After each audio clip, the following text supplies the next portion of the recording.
I just got back from the Ultimate Scale Truck Expo down in Williston, Florida. And while I'm glad to be back, I really miss that place. Have you ever been to it? I must say that the Ultimate Scale Truck Expo, USTE, is one of my favorite events every single year. And unfortunately, I only get to go every 2 years because it always falls on the same weekend as my son's birthday. But this year he's turning 9, which isn't nearly as important as turning 10, so I went. And it was not a mistake. Now, it is always an adventure driving that box truck down there, but I did make it there and back this time without breaking down, so woohoo! It gets a new back door. I've been promising this every single time I go. And every single time I go, it's always, well, you'll get a new door if you don't break on me. And last time, the engine broke. The time before that, had a whole bunch of engine problems. So suffice it to say that I made it back. We're going to get ourselves a new door on the back. But let's talk about the event. As far as an event goes, it's one of those that you almost have to be there to experience, but I will do my best to explain it to you. It's an open event. It is not an event to where there is an extremely rigorous schedule, although there is a schedule, but it's one of those events to where you can just go, you can really ignore the schedule, you can have fun on the trails, you can meet a lot of vendors, you can buy stuff if that's what you're there for, and just in general, for RC and scale rigs in particular, it is an awesome event. The vendors there was probably like 100 vendors this year. It was a huge vendor row. It was amazing to be part of that. And I just pulled my truck in. I think I was the only person that didn't bring, the pop-up tent and the tables and, I'm out here to vend some stuff. I just went to have fun and hang out with people. So I just pulled my truck up, opened up the back door. I had a couple of things to sell, not really a whole lot, but it was worth going just to meet and greet, just to shake those babies and kiss those hands. That's hard to be serious saying that one. It's just an amazing event to go to. So I would list off all the vendors. There were so many vendors though. It's always good seeing the guys from PowerShift RC, from, oh man, I'm just gonna forget everybody if I go down here. I'm not even gonna try. I am not even gonna try. I needed to prep a list beforehand just to make sure that I didn't miss anybody. But PowerShift was just a couple of doors down so we talked a lot about stuff. He's actually moving into Missouri, which is pretty cool. Anyway, side note, let's see, some of the more notable things. I went there and one product that I wanted to buy was one of those carry-all RC backpacks. The one thing that I wanted to buy. And I got there and I set up and people started talking to me. About 10:30 on the first day I went over there, only a few hours in. I'm gonna get mine before they sell out, and they had already sold out. The only product that I went there to buy.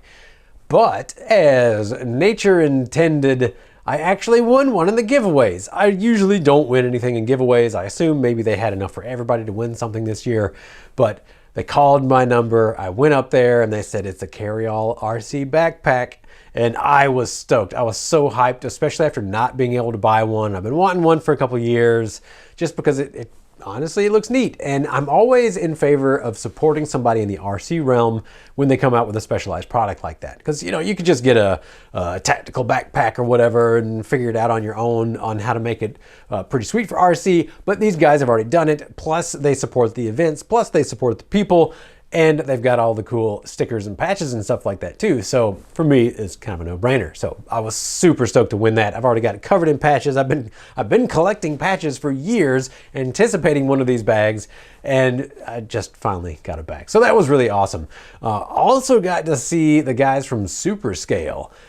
You maybe have seen these videos. I posted one where you bump the vehicle and the suspension is controlled by a little MCU, so you bump it and then the suspension keeps cycling as if it's a really heavy vehicle.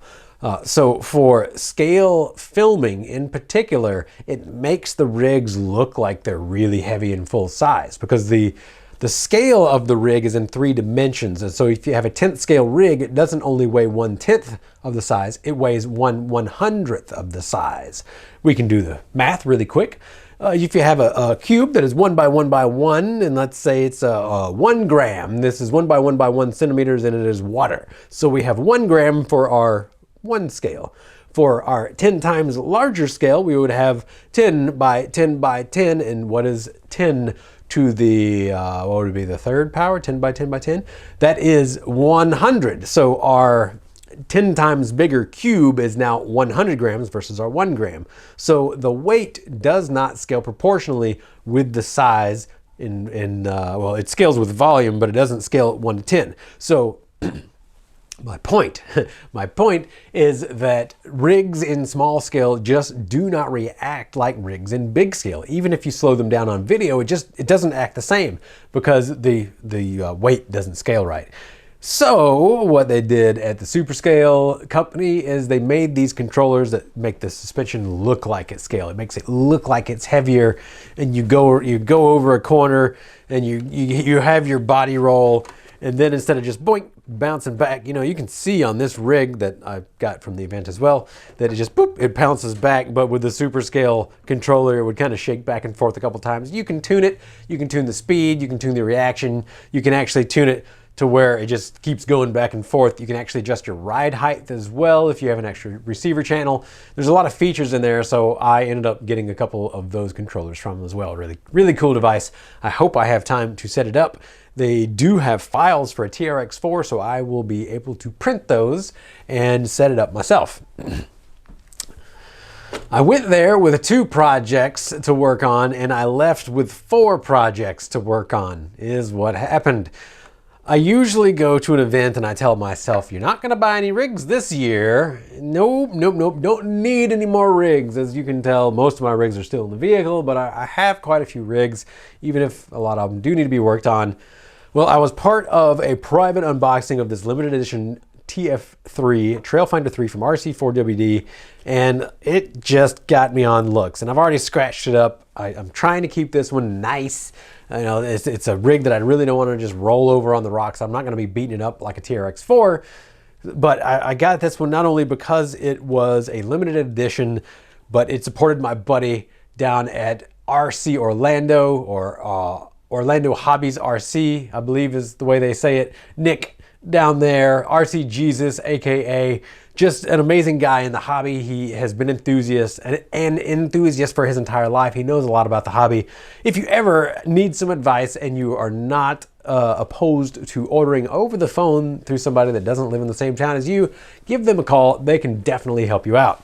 And they helped me out on this guy. They got like 8 out of the 200 in the shipment, probably a lion's share for a hobby shop to have. And I picked up one of those. He had 8 of them available that night when we did the original unboxing, and by the next morning they were all gone. And 6 of them sold immediately right there while we were all looking at it. Everybody was like, I should probably get one for myself. I think maybe Nick got one for himself too. I'm not sure about that, but I ended up picking up one, and I didn't put the snorkel on it for wheeling because the snorkel likes to fly off. Well, I probably need to glue that on, maybe do some RTV or whatever, so it doesn't go boink.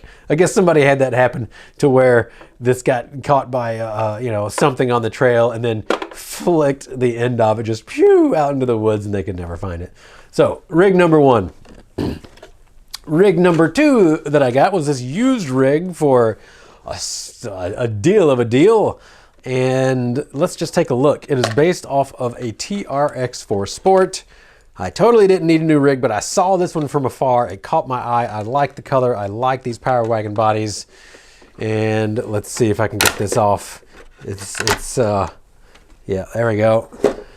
TRX4 Sport. Ooh, it already has the Bauhaus low CG, and this is the newer one. So I wasn't aware of this, but Bauhaus actually has these molded now. They're no longer printed, which is awesome. Molded's just stronger, really. You can have them be thinner and everything, but it's got the LCG tray. We don't have any electronics on here, but I know a guy, so that's not a big issue. Let's see, what else do we have? It looks like aftermarket motor mount. We have aftermarket shock towers. We got brass on the front. We got brass right here, brass right there, brass right here. We have, I don't know, maybe hot racing outers or something like that. Yeah, I can't quite see, but we do have the aluminum portal covers. We got Treel, maybe those are Treel outers. We have yeah, Trial drive shafts on there. It looks like we got aftermarket stainless links in the back, potentially. Looks like those front links may be stock. But no, different tires on here. Really nice feeling Super Swampers. Will these be, I guess these would be the Proline ones. Y'all corrected me last time. So, some Intricos, probably the Pro Lines, they feel good. So it's built. The chassis is stock. It looks like he did cut down the sliders on here. And it does look like potentially the stock shocks, maybe. I think these are the stock shocks, maybe. Maybe not the stock shocks. No, these aren't the stock shocks. So this thing is built. It is already modified for me in a sense. So I couldn't say no. I like the TRX4 base. I like the Sport base. I got a lot of the parts at this point, and I know that it's solid. So, you know, the axles may not be the best as far as performance is concerned. They do have a lot of stuff that kind of like sticks down and hangs down compared to, let's say, a Capra axle. But let's be real. I'm probably not going to be competing with this thing. So, you know, just to be honest, I can say, well, I would rather if it had Capra axles because the Capra axles have a better clearance underneath. But yeah, I'm not going to compete. So, you know, who am I? Who am I to complain about something that I'm never going to compete with? It still crawls just fine on my rocks. So, is what it is. As well as these. I didn't pay attention to these body mounts. It looks like it's right. I should have paid more attention. That works though. Cool. All right, back to talking about the event. What else have I missed? The trails were amazing. Absolutely amazing. I loved going out on the trails this year. They always make them better every single year. And yeah, that should be no surprise, to tell you the truth. And what else? Besides all the vendors, I did do a class on motor theory this year, as I usually do when I attend. And I went essentially unprepared and just wanted people to ask me questions, which is mostly what we did. I started out with the basics of slower motors are not necessarily more torque, except for blah, blah, blah. And instead of doing the formulas and literally showing why there's a golden zone in brushed motors and why there's a golden zone in brushless motors, I just basically told them, hey, about 2100 kV equivalent, a 21 turn 550 or 27 turn 540-ish, you know, maybe a little bit slower. It depends on the brush compound, et cetera, et cetera. I don't want to do this talk all over again. You know, that's what it is there, and somewhere between 2700 and 3300 kV for a brushless motor, depending on things, of course.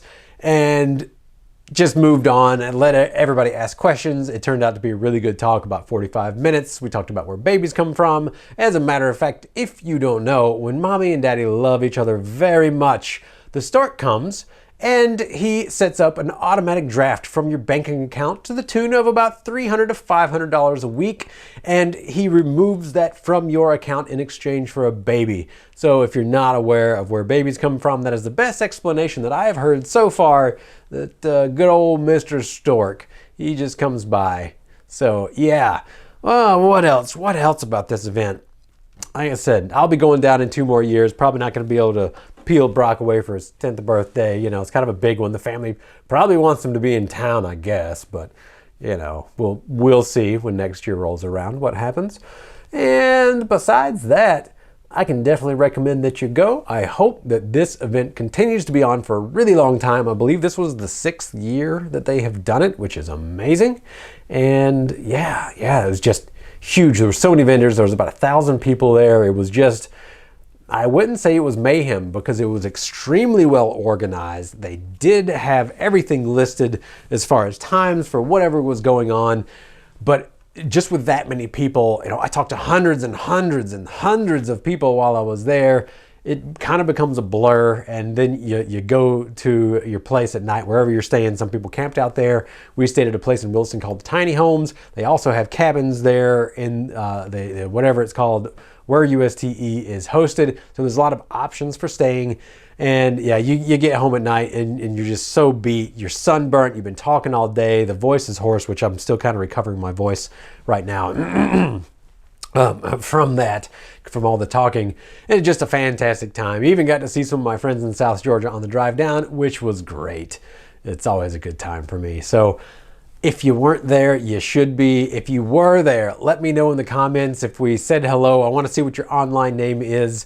And it was a good thing to meet you there at the event. And I hope that I'll see you in probably 2 years. I want to make it there again. If you do have any questions about it, leave your comments down below, and I'll be sure to not mention most of the companies that I talked to that were there. I should have made the list and give everybody a shout out, but you can probably just go to their website and see who all was there. A bunch of amazing companies, all, you know, just top notch in the industry. It's great to see everybody there. So I will leave it at that, or else I'm just going to keep rambling about my favorite things about this event. There's so many things to talk about that I will leave you with that. Thanks for tuning in. Have a good day.